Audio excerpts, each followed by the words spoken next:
Recording in Okay. progress. So, good afternoon to everyone who's joining us. It's my pleasure to be welcoming everyone here to the continuing ongoing seminar series of the Department of Political Science at the University of São Paulo. And we're very, very excited to have Professor Jaye Seawright with us from Northwestern Political Science Department, but also a member of the faculty of the IPSA USP Summer School in Concepts, Methods, and Techniques.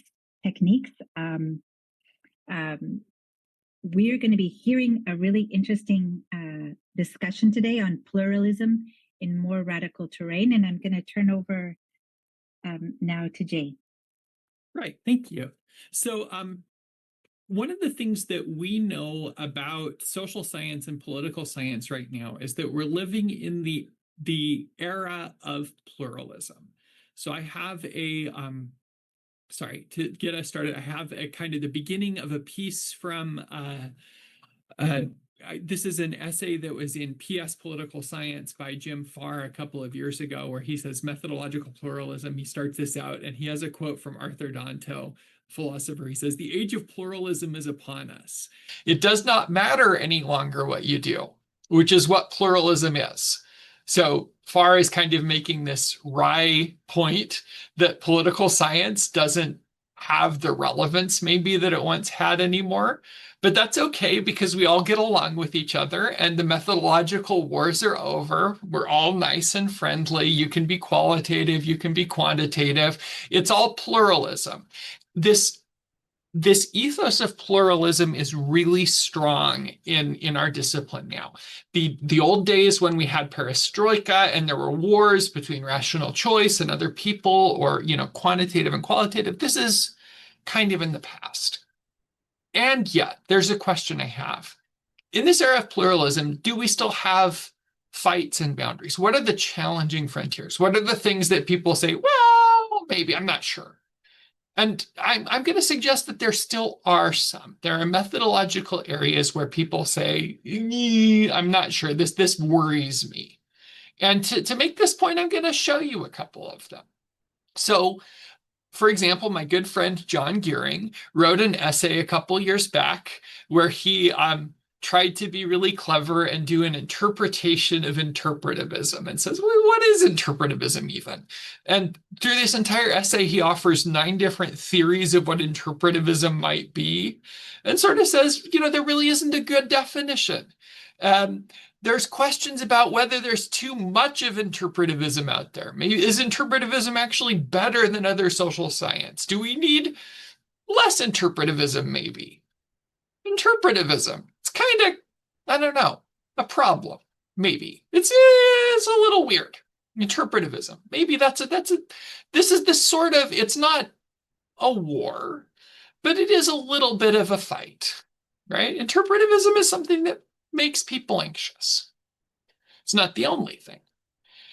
In sort of qualitative research, there are some agendas that make people equally weird, equally aggressive, maybe even more so. Here's an article that came out in Political Analysis very recently. Sherry Zaks says that something called Bayesian process tracing introduces more bias than it corrects for, which sounds rough. That doesn't seem like okay. So there's a fight here. There are fights here, right? Another thing we want to think about this. What are we talking about? What's going on? Why are people upset? I've gone a little outside political science here because I like the title. The tail wagged by the dag. Pretty cute. People get upset sometimes about contemporary theories of causal inference. I've had friends talk about the causal inference mafia, which is out there in political science, I don't know, cracking down on people and ruling out all the really cool research and saying you just have to have an identification strategy or you can't do your work, right? These are fights that people still have. There is still area for contention around these margins, I think, around these spaces.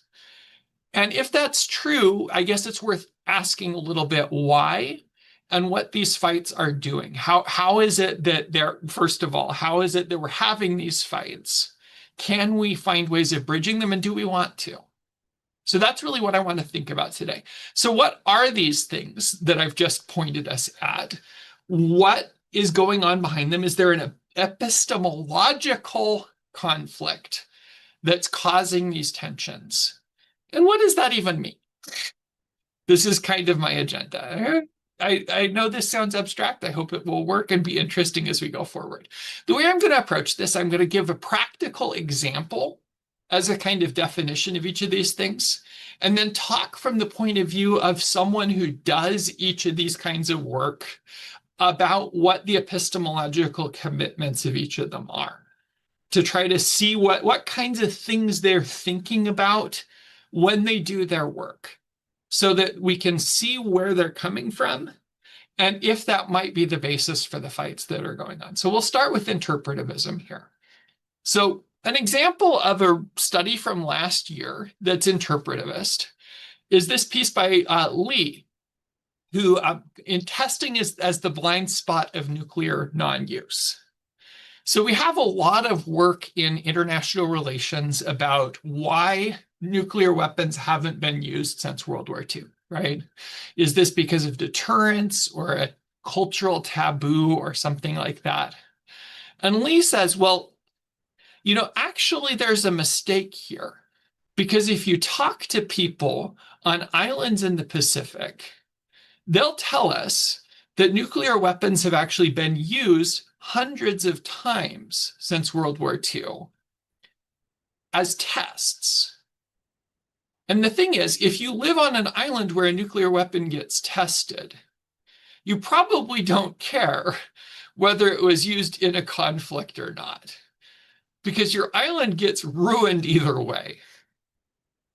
And then we could say, okay, yeah, but it's not a conflict. Well, what counts as a conflict, Lee asks us, is a colonial conflict between colonized people in the Pacific and colonizing forces a conflict or not a conflict? International relations has usually defined that as not a conflict, because it's not like a defined shooting war between nations. And so the fact that nuclear tests happen in the context of that kind of struggle between colonized people and colonizing forces doesn't count as nuclear use in the context of a conflict. But maybe we should ask whether that's reasonable. And if we ask if that's reasonable and take into account the experiences of the people who say this is a war, a lot of our theories about nuclear weapons need to be discussed differently and maybe even re-theorized. Maybe nuclear weapons do get used, but they get used in contexts really different from what we usually think of as wars. So what's going on here isn't our theories are wrong, so much as our theories are using words wrong, is the argument that Lee is making. And that's the classic kind of move that interpretivists want us to make. They're not going to say, the facts that you're saying are true or false, or your theory is causally correct. A lot of the time, that sometimes. But that's classically not the intervention they want to make. What they usually want to say, and I'm following here Lisa Wedeen's argument from about 15 years ago, they want us to look at how power relationships are involved in the way that we define the words and concepts that shape the claims we're making. So it's not that the claim is true or false necessarily. It's who gets to define the words to begin with. Who says what counts as a war? Who says what counts as using nuclear weapons? If you say that imperial countries get to define those things so that entire islands being blown up in the Pacific don't count as any of that, you are leaving some things in and defining some things out. And that awareness is what interpretivists are interested in. That's not a kind of causal knowledge. It's a different contribution to social science. It's taking the boundary of what the subject matter includes and doesn't include and trying to shift it. And I think that is something that we don't always have a good language for outside the interpretive space. But this is, I think, and I'm doing my best here as someone who is not usually a practitioner of this method, this is, I think, the center of gravity of this tradition. Okay, moving to Bayesian process tracing. Process tracing as a whole is one of the central methods in kind of less interpretive qualitative research in sociology and political science.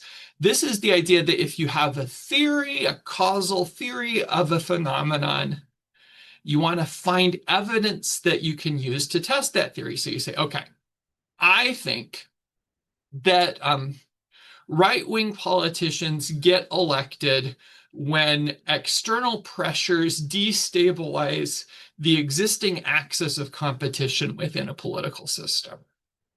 If that's true, then I should be able to look at Brazil when Bolsonaro is elected and identify a new political issue that came into the space around the time he was elected, something that the existing political parties weren't able to address, something like the Lava Jato scandal, right? And say, okay, yeah, there's a destabilization of the existing axis of competition. Nobody was able to deal with this corruption scandal that kind of discredited.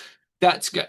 But you should also be able to say that scandal introduced new issues, not just a disruption of the dimension. There's new issues that come out of that define a new competitive space.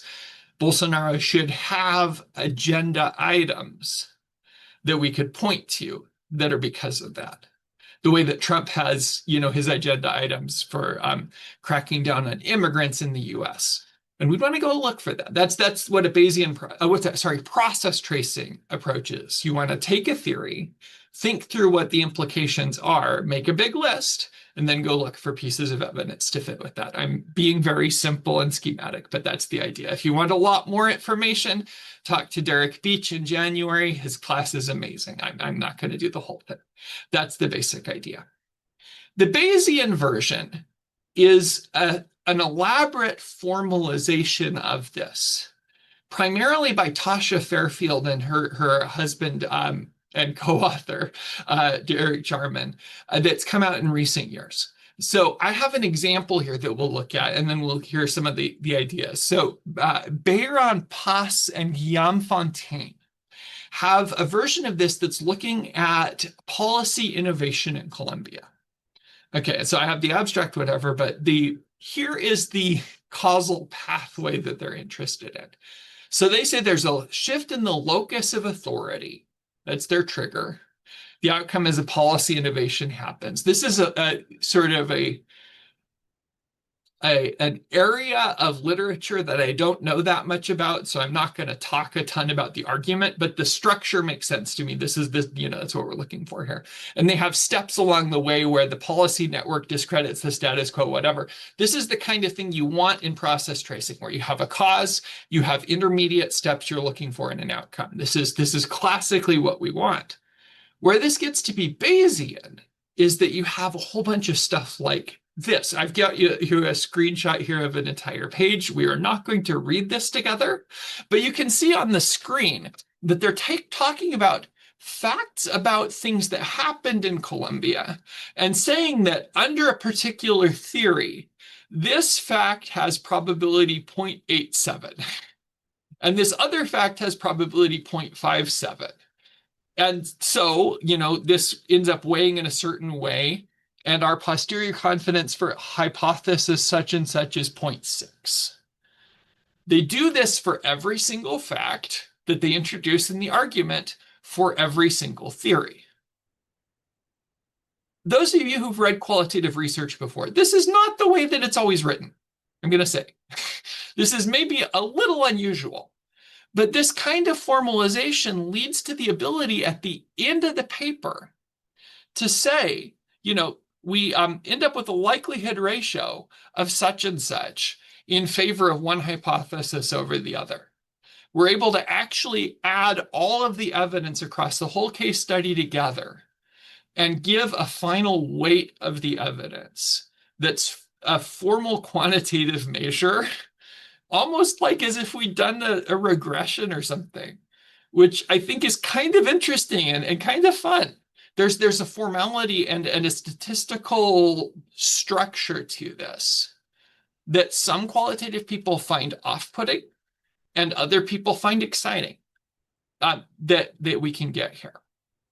So what Fairfield and Sharman say here is that we want to encode our qualitative knowledge mathematically in a way that anyone can read it and agree with us. I think that's a very ambitious goal. It's a very nice goal, but a very ambitious goal. We want to set up a set of explicit, mutually exclusive rival hypotheses and test them using a formal mathematical evaluation of our evidence from the point of view of each of the hypotheses, and then use Bayes' rule and formal math to combine the results at the end. This is a way of taking the insights that you get from traditional qualitative research and structuring the reasoning that you do with it to make sure, number one, that your reasoning is more transparent and more replicable than it might otherwise be. And number two, to make sure that you can clarify exactly how much information you are getting from your case study, right? Is this a case study that is a little bit persuasive and people read it should change their mind just a little bit? Or is this a case study that actually seals the deal? We have kind of totally got you all the way there. The case study here is claiming that we should be pretty completely persuaded. This likelihood ratio is enough that we should be changing our minds, which is a strong claim. So either they are wrong about the way they are treating their evidence, or we should believe whatever it is they're saying about policy. One of those two things is true. And that's pretty neat, in my opinion. Like, I think the ability to be clear about that is a really useful feature of what is otherwise a little bit of tedious mathematical structure to this. So there's so this is the stuff that, coming back up here for a moment, Sherry Zaks doesn't like. So we have some positives possibly and negatives. Now we have the contemporary causal inference stuff. This is probably more familiar, I would guess, to more of you than maybe, I'm not sure about the audience, maybe the first two. I have an example which is near and dear to my heart these days. As many of you know, I'm personally a far-right terrorist. No, I study the politics of the far right. So the question is, what are the long-term causal effects of far-right terrorism in New Zealand? So these folks want to look at the effects of the Christchurch mosque attack in 2019 on attitudes about Muslims. And so they look at people just before and just after the attack and see, does the attack make them kind of more accepting of Muslims? You can tell this is a causal inference kind of study because it has an entire section of the paper called Causal Identification Strategy, which is the language of causal inference. So they say, the basis of all causal estimation methodologies is to be like a randomized experiment, basically. You want the exposed and unexposed groups, the treatment and control groups, to be exchangeable, which means you can swap them and they're just like each other, except that one was treated and the other wasn't. So that means we want to say that people who were in 2018 New Zealand before the mosque attack and people who were in 2019 after the mosque attack are just the same as each other, except that their attitudes change because they have this information. There's no other meaningful difference between them. Now, if we were to compare people from 2010 to people from 2025, that assumption would be wrong. Like there's huge differences in the world. 2025, we have all the, right-wing politics going around, all kinds of information like that. 2010, it's way back in the day. That's back before immigration, all kinds of stuff, right? But if you compare just before and just after the mosque shooting, it probably makes sense that there wouldn't be a big difference. And especially if we have large samples and you do maybe a little bit of work to balance the groups and all kinds of things like that, which is what they do. And so we end up with this nice comparison where you're able to look at the gap right where the orange turns to blue and see that there's a jump in attitudes about Muslims. There's a little bit of extra warmth towards Muslims that happens right at the moment of the attack that breaks the regression line. So the regression line hops up a little bit. And we think that probably that terror attack created a long-term, and it looks pretty durable, increase in warmth towards Muslims. So that is the argument. And that's the kind of thing that you get in this kind of causal inference stuff. Winship and Morgan have a classic book that kind of explains the tradition.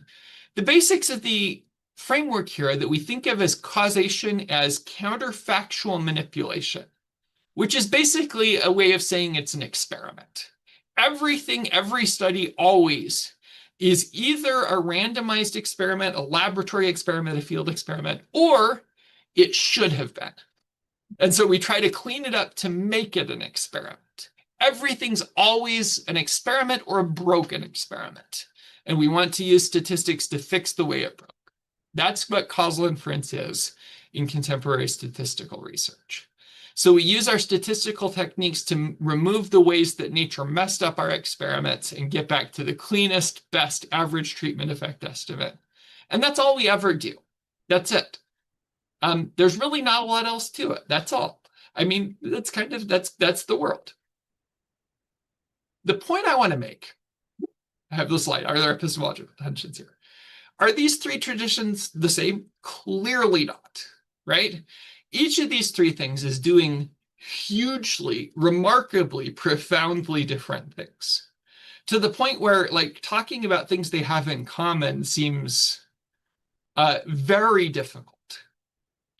Number one. Number two, it is not at all clear to me that these three traditions are doing things that are in any way opposite of each other. So when we see these things as having, people sort of grouchy with each other, I can note that the people like John Gearing, who gets upset about interpretivism, is much more associated with both the kind of qualitative research, the process tracing stuff, and with causal inference. So, he likes these two, he doesn't like that one, right? Lisa Wadeen doesn't maybe like causal inference very much. In fact, she gets along very poorly with causal inference people. Yeah, okay. Like there's lines of tension we can draw. But that's not, I don't think, because these people are doing work that is opposite of each other. There isn't an opposite relationship here. Interpretivism isn't the opposite of causal inference. Interpretivism is doing something different from, but it's different from along a dimension that's unrelated, right? Interpretivism isn't bad causal inference. It's simply not causal inference a lot of the time, or its main goal isn't causal inference. Process tracing isn't bad interpretivism. It's different from interpretivism. These are not in tension because they contradict each other. They're in tension because they're driving towards different projects, perhaps. So I want to do an interpretivist move here and say, when we see epistemological tension, this is not a thing that exists in the world, right? This is a category that people produce. This is a thing, this is an action people do, not a thing that simply neutrally exists. So what we want to ask is not, is there epistemological tension? We want to say, what practices are epistemological tensions? What practices are epistemological compatibilities? What does it look like when people do each of these things? And I'm going to report to you, as someone who's for many years been casually carrying out ethnography of social science, I've seen quite a lot of discussion around this. I haven't taken careful notes, as I probably should have, but I can tell you what it looks like when people do epistemological tension. What it looks like is people say, this research doesn't mean anything to me. This is boring. It doesn't ask questions I care about. This doesn't make sense. This just doesn't speak to me. I don't really see how this looks like political science or sociology. Like maybe this is humanities. Maybe this is economics, right? I don't get it. I don't get it. This is people performing epistemological tension. On the other hand, people performing epistemological compatibility looks like, all right, I see that you have some like philosophy stuff going on, but this tool is so cool. Maybe we could co-author, right? Like I totally don't know about Foucault or like Judea Pearl or whatever. That's way above my head. But like, can you teach me this R script or how to do this like fieldwork thing? It's the coolest thing. And I've seen both of these things all the time. If we live in a world, and I claim, based on the experience I've had in the profession, that we do, in which both of those sets of practices are extremely common, then it is not the case that these traditions are either inherently in epistemological tension or inherently epistemologically compatible. Instead, scholars produce one or the other of those. They choose to act in one or the other way. And I have a hypothesis. My hypothesis is that scholars produce epistemological tension between methods when they face threats to their own way of doing work. And they produce epistemological compatibility when they want to take advantage of attractive ideas, tools, or marks of prestige from another tradition. In other words, I think that there are strategic and career-oriented reasons why we choose to engage in practices of epistemological tension and epistemological compatibility. I think these are not hard to understand necessarily. I think people, when they see their kind of work dismissed and made irrelevant a priori without engagement in the work they've done, respond by producing epistemological tension. And conversely, when they see work that has elements that can help them succeed, they respond by producing epistemological compatibility. So what can we do with this? I'm going to sort of suggest a couple of different ways that we could proceed as kind of a methodological paper with this. And then I'm also going to conclude with some maybe implications for social science as a whole. The first is that right, now this is the, that's the first I want to come to this. First, as a testable implication, this is a kind of proposal. I haven't done this yet, but I want to hear people's feedback. This is an idea. We could carry out an experiment by recruiting scholars to participate. We could randomly assign scholars as part of a survey experiment to a treatment condition that raises salience of reduced scholarly resources. We could have people read a text that mentions something about how difficult it is, right, to train graduate students in a situation like the present, where so many sources of funding for graduate student research and other sources, research grants are missing because the US government and other agencies have shut down a huge number of sources of funding. And how do you think we should deal with this? I have not said anything in that text about specific methodologies at all, right? But saying that does raise the point that there is a seriously reduced funding pool for research. If I'm right, that kind of seriously reduced pool where there's a threat to everybody's ability to get work done is going to put people in a scarcity mindset, and that's going to create incentives for competition that would tend to create methodological tension or epistemological tension. Second, we could randomly assign other scholars to a condition that raises salience of the way that each of the three traditions we've discussed gives scholars for being productive with fewer resources. We could talk about the ways that interpretivism helps people do projects using digital resources and not having to always do field work. You can do digital ethnography through Zoom or with existing archives. You can do lots of more inexpensive approaches to complement quantitative research with interpretive methods. You can use causal inference techniques to improve data that are flawed without having to carry out expensive primary collection. You can use case study techniques to study one or a few cases and learn a lot from them rather than always having to every single time do large quantitative studies. These are techniques that allow us to get more from less. And I think that that is another thing we can say that is a little more directly about the traditions. But the point there is we're talking about tools that solve the problem. That treatment is an alternative, right? We randomize people to one of these two. And we see if they change the compatibility intention. Neither of these is epistemological at all. One of them is purely pragmatic.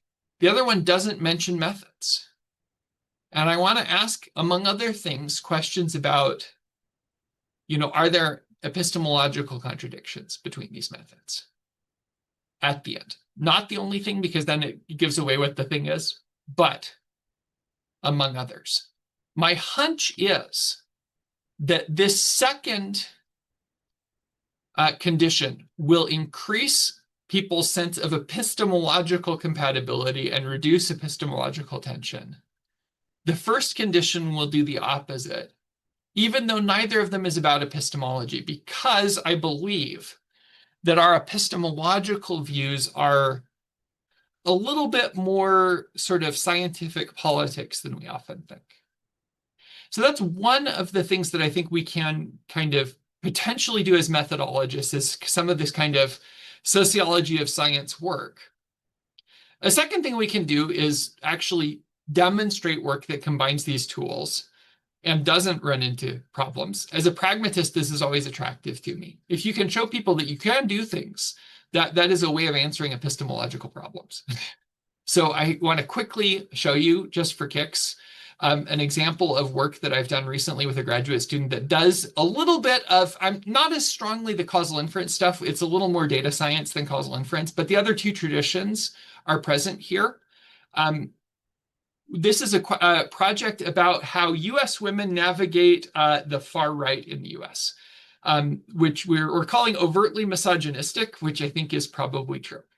So how do women, respond to when they are participating in far right media spaces? How do they do that? There's a couple different theories. I have a chat thing.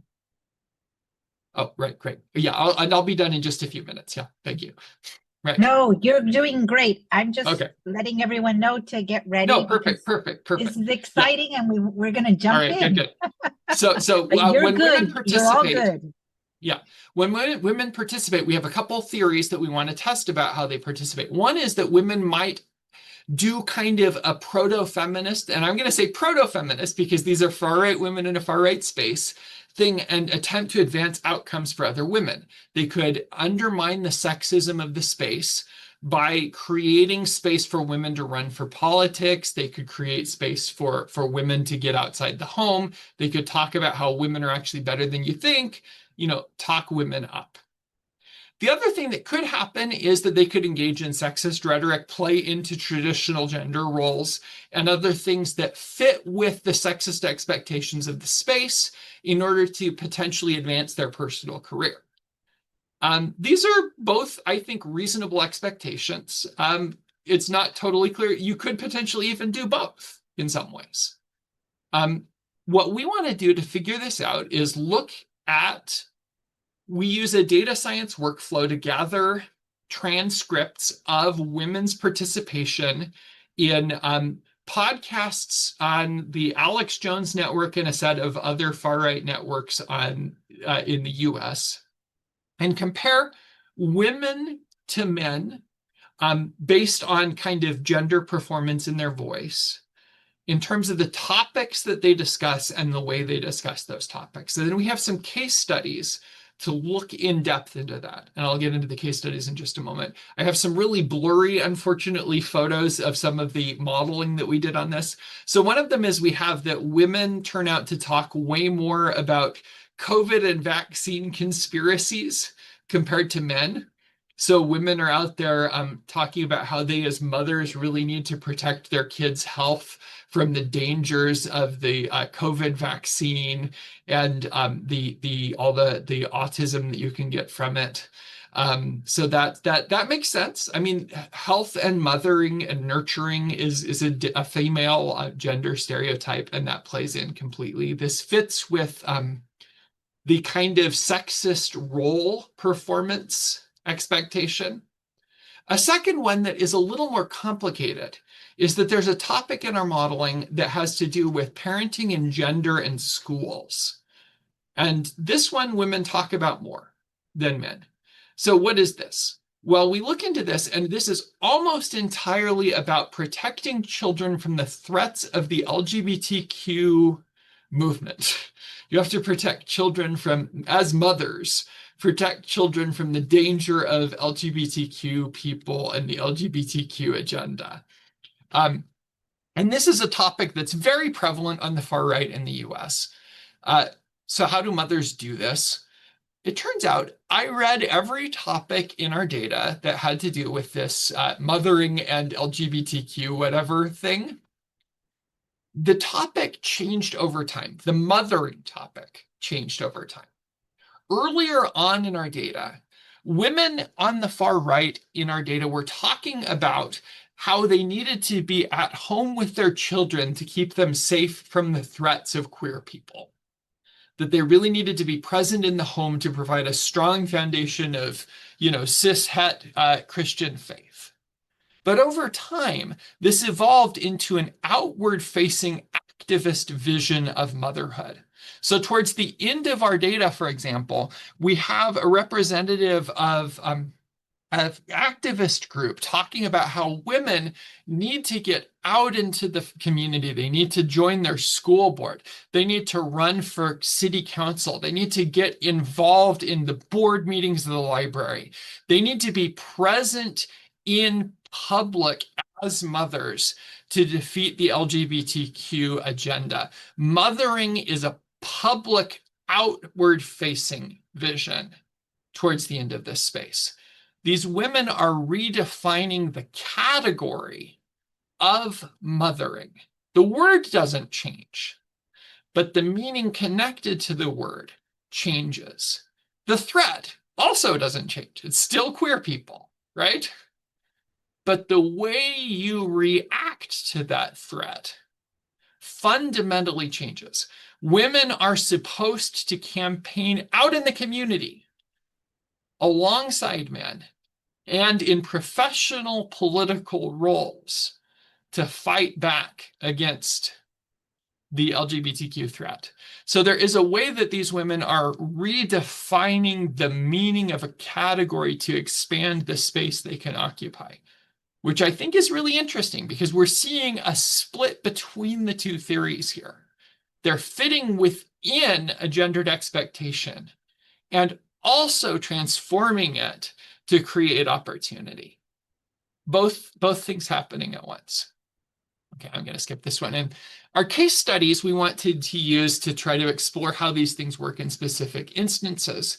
I'm going to focus in on one of these, which is Laura Loomer, who is a far-right activist who's currently an informal advisor to the President of the United States, who apparently has the power to fire cabinet members at will, which has happened several times this year. So this is someone who went from being a broadcaster on a series of different online right-wing spaces to now being arguably the third most powerful person in the world. Quite a trajectory, right? So our question is, if you're this person who's on the cusp of becoming one of the most powerful people in the world, do you still have to conform to feminine gender stereotypes when you appear on far-right media? If there's a pure sort of power relationship, we would expect that no, because she should be more powerful than most of the media figures she appears with. On the other hand, if the gender stuff is more ingrained in the space than normal power dynamics, then maybe yes. So we can look at an interview from just 3 years ago when Laura Loomer was far more famous than almost any figure on the far right. She appears in an Alex Jones interview. She says, let's start with the groomer ad, the pedophile ad. Yeah, after my campaign ended, I was actually invited to come work with a PAC called American Liberty Fund. But even though these issues of sexualization of our children and people dying from vaccine injuries and the death shot and children getting myocarditis are in the news, blah, blah, blah. So what we see with this quote, and I cut off a little bit of, she rambles and Alex Jones, what I mostly cut out was Alex Jones interrupting her, which is constant on that show and very boring. What we see here is a couple of things that I think are important. First of all, we see she leads in with a pedophile groomer ad, which is language the far right uses to talk about LGBTQ people. So we're talking about an LGBTQ threat against sexualization of our children, which is that LGBTQ mothering topic. This is that. The death shot and children getting myocarditis is the COVID topic. I have to maybe decode this stuff. This isn't possibly how most people talk about these things, but this is how the far right talks about them. This is what's going on. At the same time, she's also talking about her campaign she ran for Congress in the US, her political action committee, the American Liberty Fund, which is a general purpose far-right activist group, which was her platform for eventually working with the Trump campaign and getting into her broader position.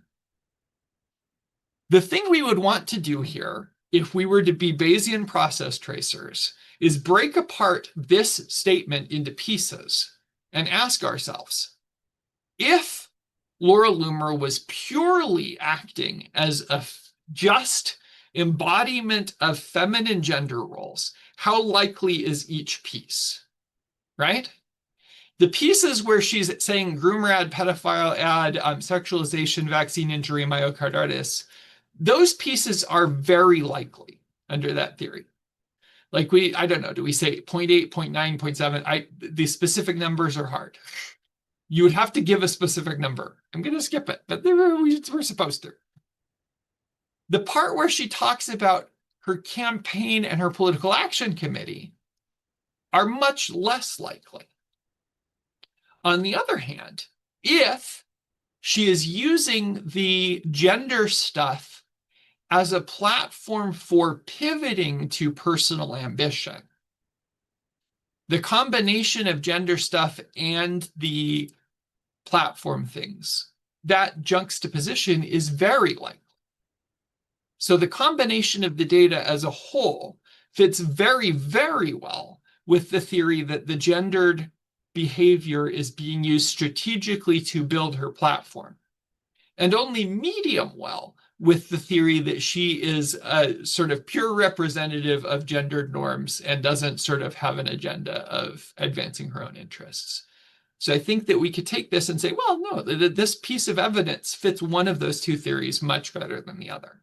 And you run this through multiple quotes across multiple case studies, we're going to end up seeing that there's a lot of evidence in favor of the claim that these women are using the platform strategically, taking advantage of the gender incentives that we saw in the previous slides to advance their ambitions. Just in the same way that women redefined motherhood to open space for ambition, these people are also advancing ambition. Okay, so I'm going to skip our conclusions here, which I think are fun, but the point I'm trying to make here is that you can do work like what we just did. We might have done it badly. It's fine if we did. The point I want to make is you can say we did it badly because we got the subject matter wrong. I don't want you to say we did it badly because we used methods that don't make sense, because what's the point of that, right? Tell us what we missed, or tell us what we should do to add to it. Don't say these things don't make sense together, because of course they do. Like, we just did some stuff and we learned things. That's all we need. Pluralism reigns. We're still fighting about methods. I think we produce methodological controversies when we need them. And we as a community, and this is my final point, can set standards that make epistemological divides less politicized by making substantive conversations richer and evaluating work based on whether it helps us understand things about political and social phenomena, rather than thinking about whether the work resembles things we're familiar with. That lowers the stakes in terms of some of the conflicts that breed the epistemological divides that we have seen before. And there I'm going to stop.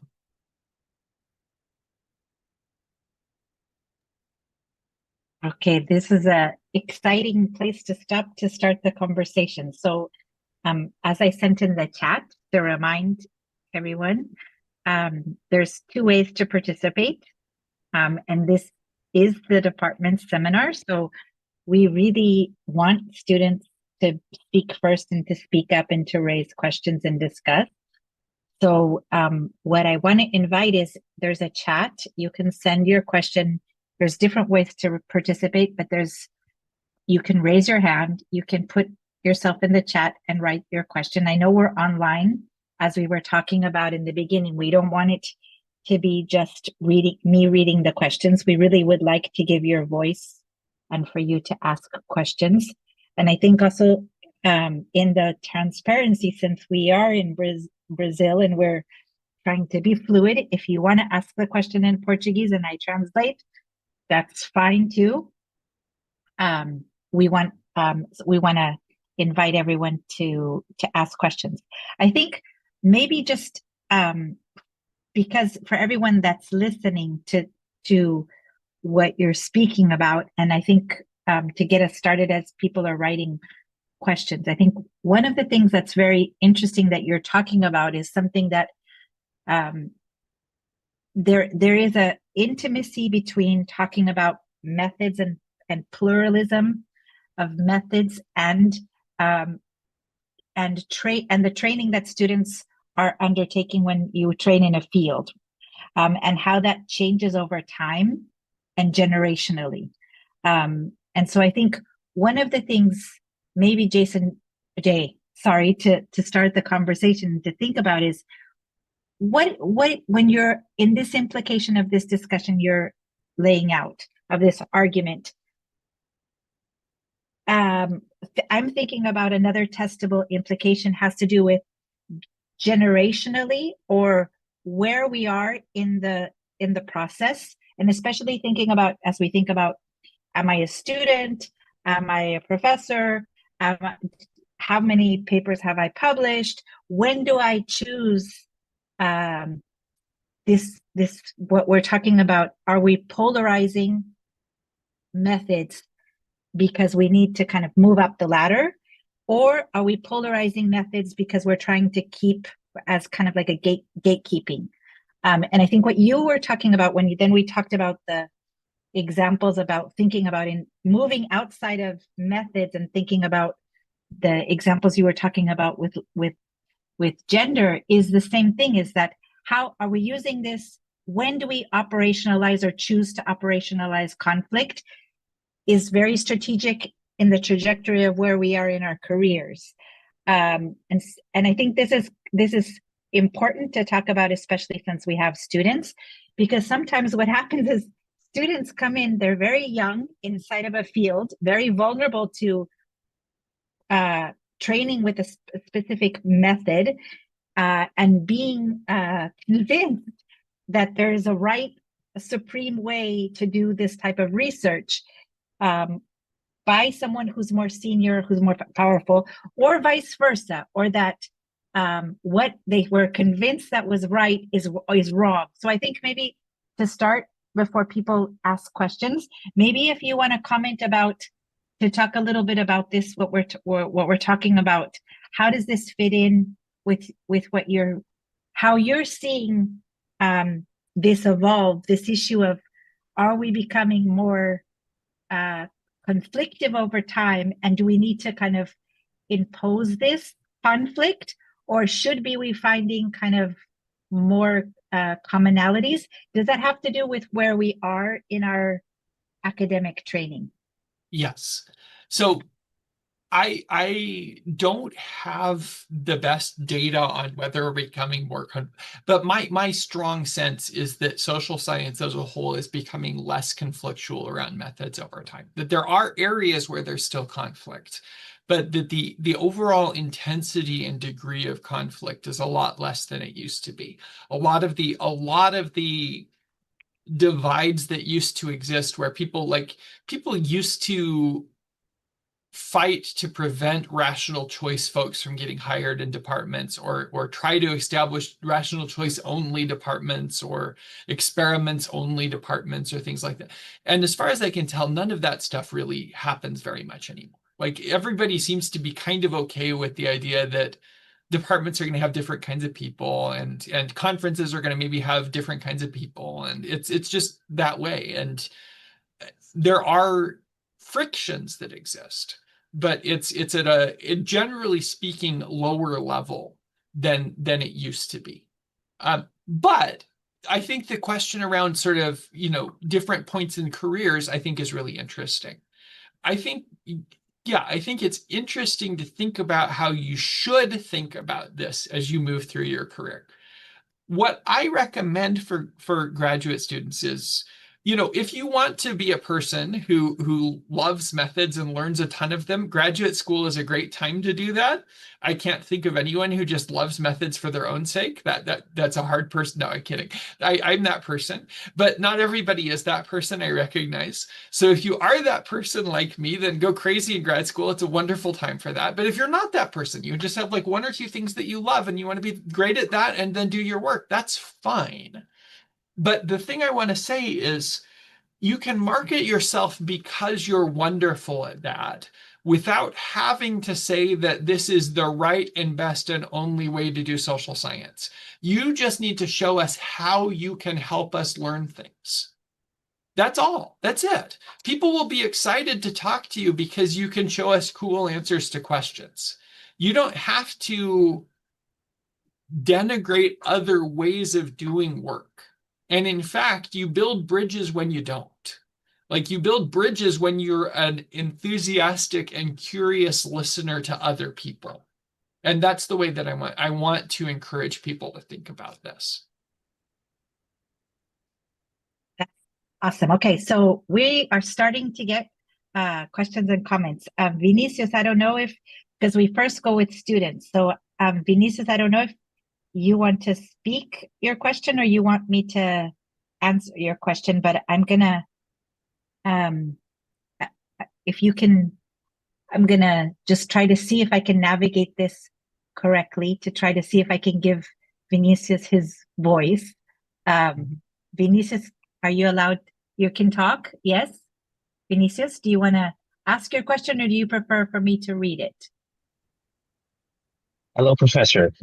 If you prefer to read it, please go ahead. Okay. So, but you spoke so beautifully, and then we're in a room together. So speak. Very It's a well great then. question. Go ahead. Very well then. Thank you so much for your great presentation, Professor. It's a bit jarring how social and political scientists are sometimes unable to realize how their conflicts are beyond social and politically developed, in my opinion. My question is about institutional and more practical solutions to these matters. Do you have any ideas or data about policies, regulations, and more concrete actions that we could implement to help us all mitigate these tensions in academia about different methodologies? I think that's a wonderful question, and I don't have data on that. This is a newer kind of research area for me, but I think that that's a wonderful question. Regulations, I think, are hard. It's difficult to manipulate, or you don't get a lot of change over time, other than, I guess, well, we've had huge change over time in the US over the last year, but not the sort that probably is productive of positive values in academic tension. It's just everyone is incredibly panicked all the time about everything, and I'm not sure that we can get a lot of causal leverage out of that. That aside, we usually don't get clean, nice institutional change very often in academic institutions. It's a pretty conservative space. But policies and norms and messages and things like that, I think, are interesting things to think about. And that's a little bit what I was trying to get at with the experiment I was proposing, where we're trying to think about, when we think about policies and norms and stuff, we're thinking about trying to change the mind space and value system that people are operating within.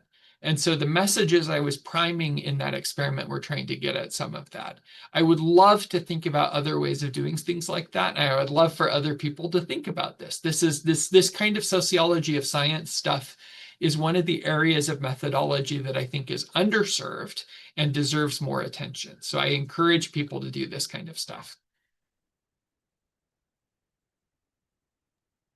Okay, great. I think we have a couple of questions. I'm just going to acknowledge that I see everyone's here. So maybe also to ask, I'm going to bring in a couple of people to speak at the same time. Sergio and Manuel, who are professors, and Florencia and Henok. We have 4 people who've asked questions, but maybe if we can start with 2 questions that were kind of related. So Sergio, actually, I don't know if Sergio, if you want to ask your question, but it touches a little bit on what just Vinicius says. So maybe it's appropriate as the second question. And then we can turn to Manuel, who I don't know what he's going to ask, but we'll turn it to Manuel and Florencia. So Sergio, if you want to ask, or do you want me to read? Sergio asks something. Sergio, are you there? I'm going to just read what he said. Thank you for your, the insightful presentation, Jay. And then considering the significant resource constraints by Brazilian political science, which approach would you recommend for the organization of academic events and conferences? Dedicated panels focusing separately on quantitative and qualitative and multi-method approaches, or integrated panels that combine substantive research with methodological discussions? And I think this is it very touches on what Vinicius is saying as an example. No. I think that's a very interesting question. I think that, so when we're doing methodological work, having separate panels for different methods obviously makes sense. Like if you're doing methodological work on interpretive methods or something, and you invite me to do that, I think that might be fun sometimes, but probably not most of the time. You probably want people who are experts on that most of the time. I have been into a couple of interpretivist methods things, and it's been fun, but I'm definitely the outsider in the group. So for that kind of discourse, I think you usually do want dedicated separate things. When it's substantive work, though, I am a huge advocate of methodologically integrated substantive panels. I think quantitative and qualitative and interpretive and whatever people working on, for example, the far right together, have a lot to talk about together. Like when I teach graduate seminars on subject matter, we read across all the different methods. And why wouldn't we? a huge amount of the best work on far-right politics is qualitative. Some of it is quantitative. A little bit of it is experimental. And some of it is ethnographic and interpretive and historical. And so we read all of that stuff. And, we're not going to keep it in boxes and boundaries, because we want people to see all the good work. And I think that panels should also be that way. And we want to start conversations across these boundaries. There are things to argue about across methodological traditions and things to learn from across methodological traditions within subject matters.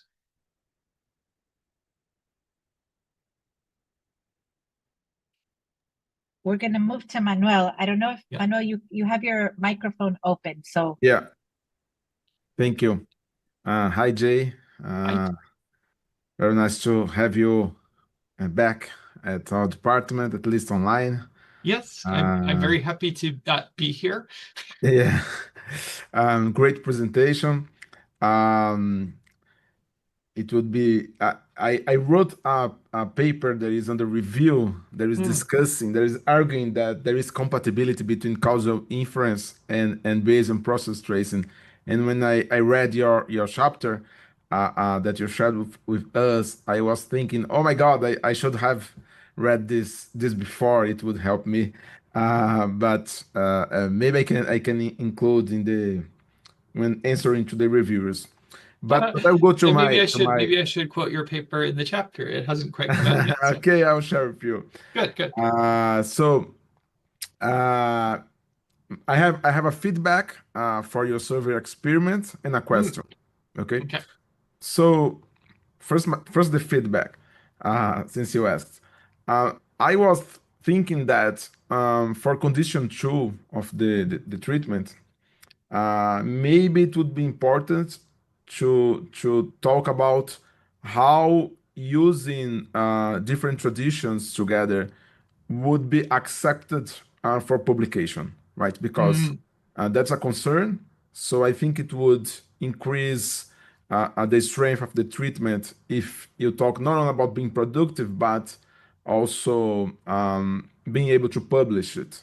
Because for me at least, I would think, well, maybe it's productive, but if they won't accept the paper, I won't do it, right? So just be explicit about it. That's one thing that I was thinking about. The other is that perhaps it should be nice to have a neutral condition. Yeah. Right? Yeah. And no, there could be a control group that just doesn't get any of them. Yeah. And finally, I think that it would be better if you could test not only that framing in a productive way would increase the share of people that think they are compatible, but if you could test that this explanation moves more the share of people that agree than people who thinks that they have a different belief system, that they are incompatible, right? Because what you are saying is that it's not a matter of believing that they are incompatible, but it's a strategic reaction. So I'm trying to manipulate the strategic reaction. Yeah. But I think it would be better if you could not only saying that manipulating the strategic part improves the share of people that agree that they are compatible, but also that it explains more of the variance than the belief system. So something like that.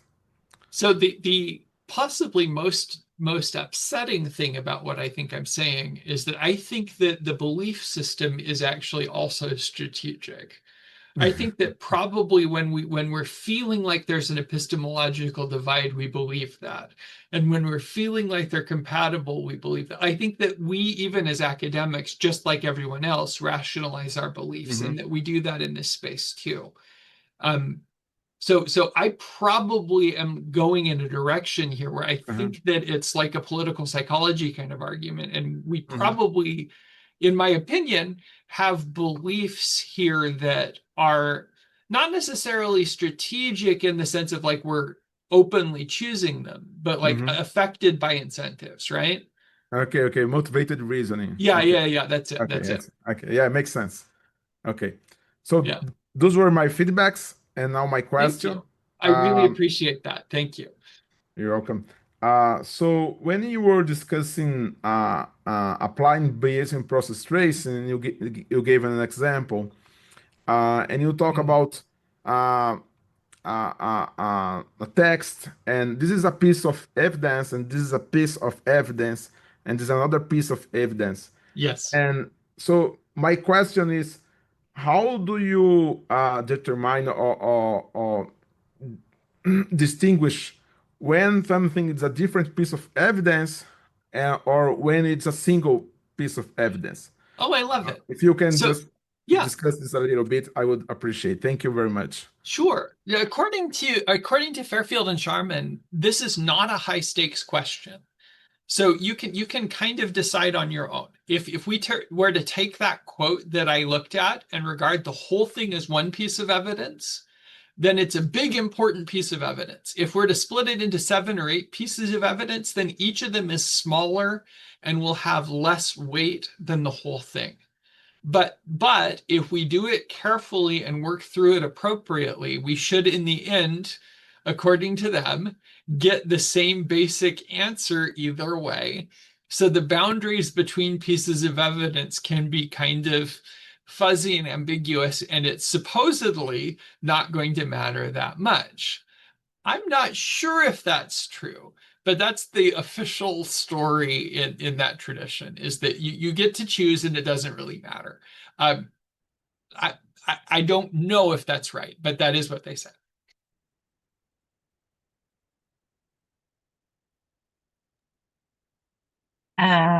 Florencia's, now we have Florencia's question. Thank you, Professor Lorena. Can you hear me? We can hear you perfect. Thank you. And thank you, Jay, for the great presentation. I thought all of the explanations and the theory that you're building very relatable, which I think it's a good sign of a theory that has applicability for thinking about, I don't know, our lives and so on. One thing that it made me think a bit was, how do you think, and I tried to write down in the question, I think it's in some ways related to Sergio's questions, is how communities of expertise in a given topic interact with your theory. So for instance, if I'm debating on an area of the world that I feel that I know about, I might not care so much about the methodological differences because I can talk about the factuality of the world. So I read a theory, an explanation of the world, and I say, this does not sound reasonable. And I might not even focus too much on the methodological aspect because I have other ways of accessing that debate. But if I don't know about it, so I don't know, I studied taxation. If I discuss with someone issues of taxation, I probably can interact, not worrying too much about the methodological divide, but on the substantive issues that the person is arguing for. But if I don't know a lot about the topic, the methodological divide might become a bit more salient. So I was wondering if you thought about this and how this might interact with your theory. That was kind of the question. No, I think you're absolutely right that shared subject matter interests are a real bridge. And I think that this is a really key way to open up your methodological interests to a broader audience, is even if someone else isn't interested in your taxation project right off the bat, if you can give stories and sort of applicability and subject matter that interests and hooks people at the introduction of your paper or talk, it opens up the subject matter to them as interesting in a way that's going to bridge methodological divides a lot of the time, in my experience. So I think I agree with you. And I think that this is an example of one of the things that we do that produces epistemological compatibility. If people are motivated because they're interested in your subject matter, then that is one of the ways that we choose not to get hung up on, I don't like your method, right? We choose to instead say, this is a really cool topic. I want to hear what you have to say. I might disagree with your method. Oh, there's no identification strategy. Oh no, I can't, but, and I've read a ton of reviews and things like that where people say, well, technically there's no identification strategy. However, the subject matter is so important that, and that doesn't make sense from a lot of people's formal methodological commitments. But I think it completely makes sense in light of what you're saying, Florencia. So I think you're right. Thanks. Thank you. Okay, we have Henok also has a question. I'm not sure, Henok, I think I need to move you up to be able to ask. Hold on a second. I'm moving you. And also, if there's anyone else who wants to ask, you can either raise your hand or you can type where it says Q&A. Manuel alerted me to the fact that the chat is turned off. So, but there's other ways to participate. So just to make sure, Henok, if you want to ask, yes, you're able to ask. Good afternoon, Professor Seawright. Thank you very much for your fascinating presentation. You have a very interesting research agenda on how billionaires influence politics. I'd like to know how methodological pluralism could help us study such a hard-to-reach population. Thank you very much. Oh, thank you. Yeah, this is a project that I've been involved with in the US a little bit ago, and then I've had some grad students work on sort of billionaires in Latin America more recently. Billionaires are not the easiest people to study. They don't show up in surveys. They, in fact, in most of the world, most survey companies refuse to survey people above a certain threshold in wealth, even if they show up in a survey frame. So if you have someone in the US in the Forbes 2000 list, and their name shows up randomly on a survey, most survey firms will just delete that name and pick someone else. So their chance of inclusion in most surveys is literally zero. They will never, ever be included. Most survey firms will simply refuse to ever sample these individuals. They are not accessible. When you try to contact wealthy people, we did a survey of not billionaires, but hundreds of millionaires in the Chicagoland area. When you contact these people, you first set up an appointment with their scheduler's scheduler. And then you talk to that person, and then you get an appointment with their scheduler, and then you talk to that person, and then you finally make an appointment with the wealthy person. And then you figure out which of several different houses they're going to be at that day, and then you call them, and then you reschedule because they couldn't make the appointment, and then you call back and you reschedule again. And you keep doing that for weeks and weeks and weeks until you finally get your interview. Which means that the survey ends up costing 30 or 40 times more than if we were surveying normal people. All of these are reasons that this is a population that people usually just don't study. So how do we do it? What we did, and I'm talking about Paige, Lacombe, and myself, was we did employ a mixed methods approach.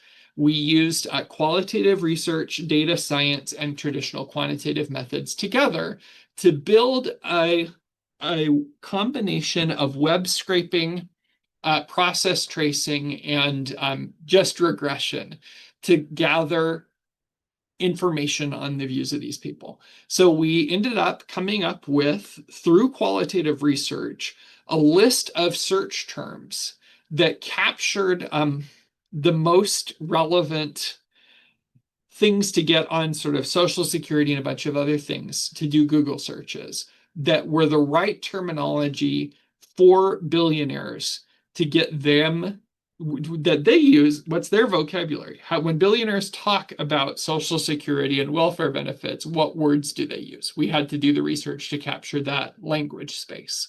Once we'd done that, we did Google News searches for each of those words plus billionaires and captured all of the news results on the first, I think it was 100 pages for each billionaire on the Forbes list. So that we did that, and that was an automated search process. We got this huge list of news topics. We eliminated all the redundancies and anything that wasn't actually about the billionaires. And then we went through and found all of the quotes from the billionaires in those searches and coded by hand the content of those quotes in terms of the directionality and content. And also did topic modeling, although that was a little more difficult because the subject matter availability was not as good. Then we were able to do regression modeling on which billionaires spoke on each topic, how often, and what the directionality of each thing was relative to their wealth, their political contributions, and other things. And so we were able to mix these things together in a way where we were able to sort of triangulate and make up for the holes in the data. I've had other students, good grief.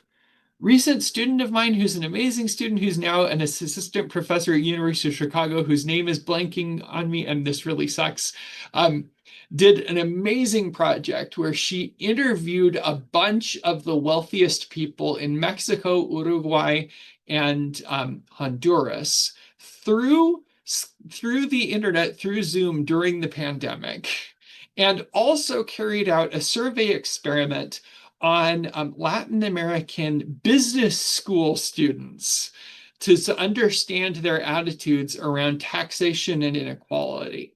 So like the youngest generation of wealthy people from the region, right? So there it's a combination of qualitative ethnographic methods plus an experiment to try to get different angles of the population and the methods. When we have groups like this, and I could keep going, but I'm not going to. This is a topic I'm very excited about. But when we have groups like this that are really hard to reach, no single method is going to work perfectly. So what you do is you use different angles and different pieces to plug holes, right? You use one thing to try to build your list of search terms. You use another thing to get a huge list of documents. You go through by hand to reduce redundancies. You identify whatever, and you mix and match until you have a combination that is not the same as a random sample, but comes as close as we can. This is the kind of balance that we try. All right. Thank you. I'm sorry that was very long. I just like the topic.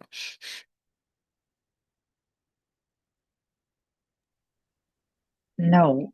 And I think now we have Luis Suarez, who's I'm going to move also to allow to talk and ask his question. I think, Luis, you want to ask your question live? Yes?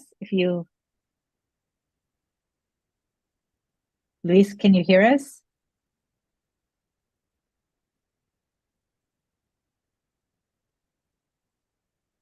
He should move up here and be able to speak. We moved him up. Luis, are you able? Maybe your microphone is not working. Thank you, Professor Lorena. Yes, sorry for taking some time. Well, thank you, Professor Jaye, for the presentation, as always. I would like to ask you about when you talk about the increasing pluralism in the available methods in political science, I think I'd like to ask you if this doesn't make it more important for the students already in an undergraduate level to learn more about epistemology so they can make more informed decisions. We have the general idea of what epistemology is, but it's not in the same level as philosophy students do.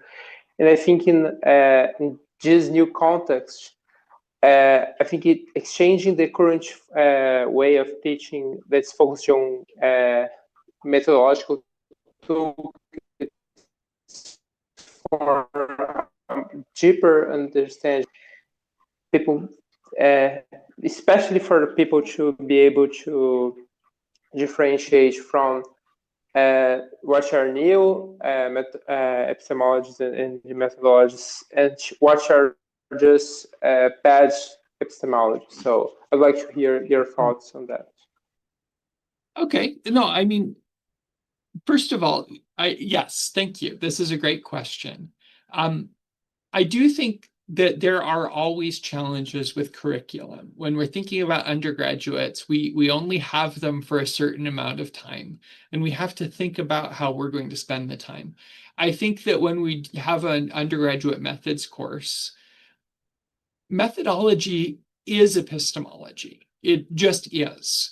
But which parts of that are we going to emphasize? Are we going to emphasize the more practical edge of that, where we give them a set of concrete tools that they can go use in a paper? Or are we going to emphasize the kind of deeper roots of that give them skills they can use to evaluate different techniques down the road? There's probably a little bit of a curriculum and pedagogical trade-off there, because we don't have years, right? We have a quarter or a semester. And so if we do more of one thing, we're going to have to do less of another thing. I do agree that, there are just more and more tools. We have text as data stuff. We have people out there doing really fun things with ChatGPT and other large language models. We have the old statistical things. We have automated qualitative research. We have ethnography. All this stuff, and undergraduates are just going to kind of, I don't know, stare into the sun and get dazzled a little bit of the time. And so teaching them ways of thinking about choices among methods instead of just saying, here's a technique, go do it. I think there is value to that. I think that's right. I don't want to overwhelm them with material that is going to lead them to feel like they're out of their depth, right? I want them to feel mastery. So I don't want to push them into graduate level philosophical reading, if you know what I mean. Like there's always a set of trade-offs, but a lot of this depends on your students and what they can handle. So yeah, Luis, this is a wonderful question. Thank you. Maybe though, if I can push you, we talked just a little bit about undergraduates, and most of the people who are here are graduate students. Yes. And you gave a couple of examples in your own work where you have mixed methods, and that requires kind of, I'm thinking about for the students who were co-authors or who are working with you on those projects, how is that journey in terms of, because usually kind of we think about self-selection, right? And thinking about maybe if we could talk through that a little bit, especially thinking about how many of the students are in that moment right now in their graduate careers. All right. So Elizabeth, the student who was the co-author on the paper that the paper that I sort of fractionally used as an example here today. She is a recent PhD student of mine who initially was a pure student of international relations, and then crossed over into kind of more gender studies and methods. So there is still international relations in her portfolio, but it's kind of a broader array over time as she sort of became, I ended up being her main advisor. So it broadened out over time. And as she worked with me over the course of several years, like she added an experiment to her dissertation, and we learned together how that was going to work for her. So that was a creative experience for her. She initially was doing sort of pure quantitative kind of panel work, which is still in the dissertation, but that's just one chapter now. So there was this quantitative piece. There's also she worked with Jim Mahoney on building a case study component. And so there's a case study analysis of some representation of women in a couple of peace negotiations in a couple different countries in Africa that is not as finished as the rest of the dissertation, but a lot more developed in terms of skills than she was initially. And in this project, she had never done text as data or any of this kind of work before, so this was all new. The thing that was really fun from my perspective was that she'd also never done far right work. So a lot of the literature we were reading was new. And when we were drafting the paper, every time we wrote a draft, she kept coming back and saying, I'm not sure we should include this example. It seems really extreme. Wait a minute. No, this is about extremists. It's okay. So that there is also on the subject matter, but there is a, but this was an evolution that happened over the course of 5 years. She learned 4 or 5 really new methods and expanded her toolkit a lot. And that has been wonderful. And she had an EPSR article and some other, I mean, she's had a huge amount of success. It's been really good. I don't think I was not as successful as that. Like, not everybody is going to be that this is not the bar. Like, but she is an example of someone who's really managed to learn a lot within the window of grad school. So maybe I'm very proud of her. Okay, so I think maybe just to put you in a little bit of a hard place, but also because of what Luis said in the question, is that at the same time, I think one of the things that Luis said is, yes, and I'm going to use Luis's question to kind of go back to what he was saying, right? Luis said in his question, he wrote, if the number of available methods is increasing, teaching the students to evaluate the validity of these methods and make informed choices is important. So I think this is kind of to go back to that. So because on the one hand, we're saying to students, the world is diverse. There's lots of methods. The more methods, the better that you know. And the more you push yourself into uncomfortable places and expose yourself to learning new things in grad school, awesome. But Luis is also saying we have to teach people when there should be validity. There has to be some validity, because not all methods are good at answering the same, not good or suited for certain questions. So what advice do you have? Maybe, or do you think? Maybe I'm not sure about. I'm not sure. Okay. Yes, people do say that sometimes. Like, yes. but I'm not sure that's the right way to think about it. Like, okay. When we think so, there is a frame that you hear sometimes where you want to pick the right method for your question. But yes. But like, what's the wrong method to study democracy with? Like, what method can't teach us about democracy? I don't think there is. I think that's a wrong way to think. Like, what I think it is that different methods show us different aspects of phenomena. Like, I think that most methods can be useful for most questions, just useful in different ways. That said, and Luis, I think, is absolutely right, and you're right, that there are methods that are within every tradition. There are methods that are deprecated or broken or not useful, right? Like there is, if you're doing a time series, cross-sectional time series analysis, and you're doing a diff analysis, and you have treatments that happen at different points in time, you better not do two-stage fixed or two-way fixed effects, right? We know that. 10 years ago, everyone did that. Now you don't. Like that's a method that still gets published all the time, but shouldn't, right? That's like, that's known. We know that. But every method has things like that. But this is part of the skill of being good at that method, right? It's not that quantitative research is bad and that we debunked quantitative research. It's that we got better at it because we learned that this method doesn't work the way we thought it did.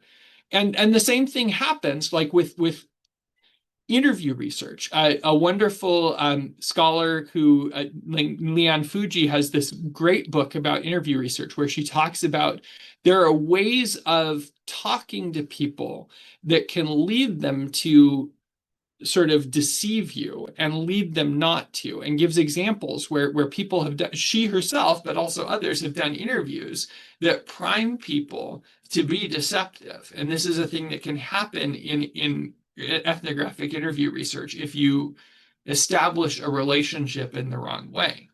And so it's kind of an understood thing that you shouldn't do those things, right? There are kinds of interview research that work better and kinds that work worse. And we understand that. So within each methodological tradition, there are better and worse approaches. And becoming skilled is part of the process of learning a tradition. But this doesn't mean that you have to like rank order the traditions. Okay.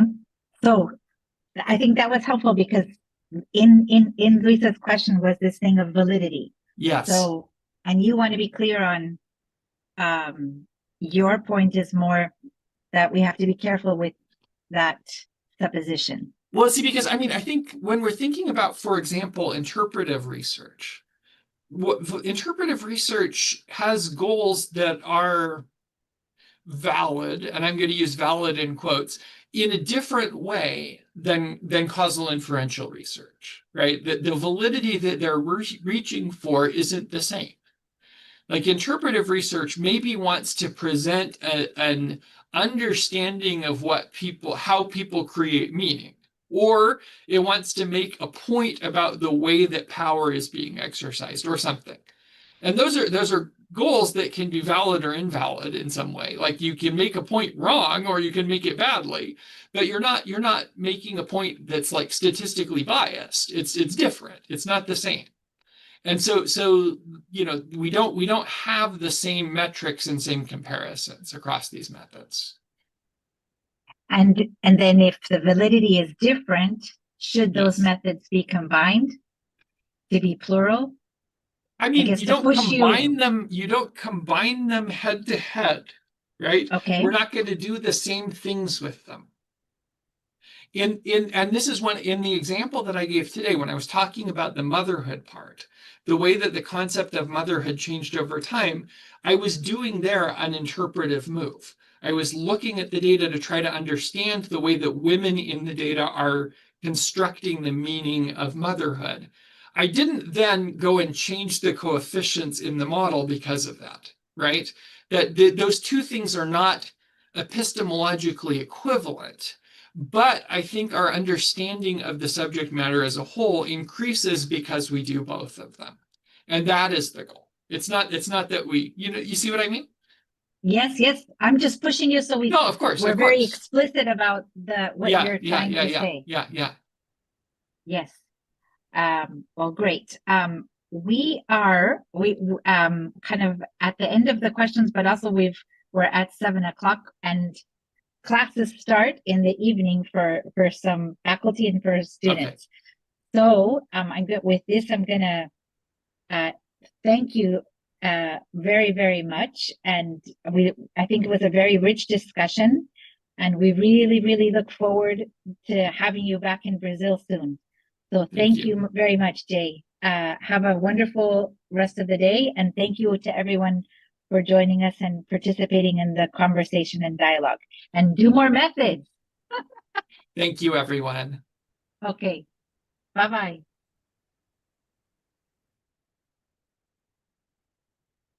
Recording stopped.